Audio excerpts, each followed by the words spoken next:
Nous sommes très heureux de soutenir cette conférence Paris Luxury Summit pour la première fois parce que c'est son 10e anniversaire. Donc cet événement a réussi à s'installer dans le temps, à gagner son public et puis surtout à concentrer probablement les meilleures expertises sur le luxe, la prospective du luxe, sur les innovations qui sont nécessaires et sur cette alchimie heureuse mais complexe entre créativité et luxe. Voilà, donc toutes ces raisons font que nous avons décidé en effet avec bonheur de soutenir cette conférence. Il y en a peut-être un qui m'intéresse particulièrement et qui nous intéresse à LVMH, c'est celui de la définition du beau dans le luxe. Vous savez, on a souvent dit, toujours dit d'ailleurs, que le beau c'était ce qui était absolument parfait, bien lisse, bien carré, etc. Or, cette désirabilité, cette beauté, elle doit être conjuguée maintenant avec de la sustainability. Donc, est-ce qu'on n'est pas là, tous collectivement, justement, en train de dépasser les représentations du beau? C'est ce qu'on souhaite faire à LVMH, donner le là sur une nouvelle représentation de la beauté, moins parfaite, mais qui conjugue de manière toujours très belle et très désirable luxe et sustainability.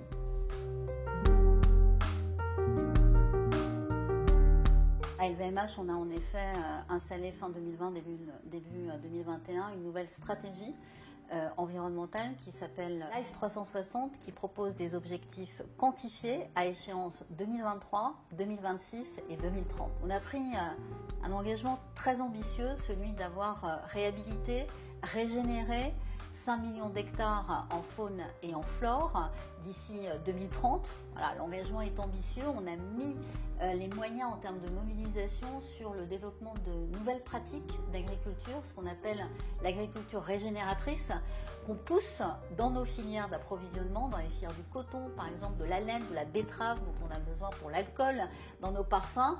Ça change la manière dont on conduit ces pratiques agricoles, ça veut dire moins de fertilisants, moins d'eau, davantage de capacité de stockage du carbone des sols et à la fin de la journée des sols qui se sont améliorés. Voilà. Et en 2022, fin 2022, on est déjà à 1,3 million d'hectares qui ont été réhabilités, régénérés grâce à ces pratiques.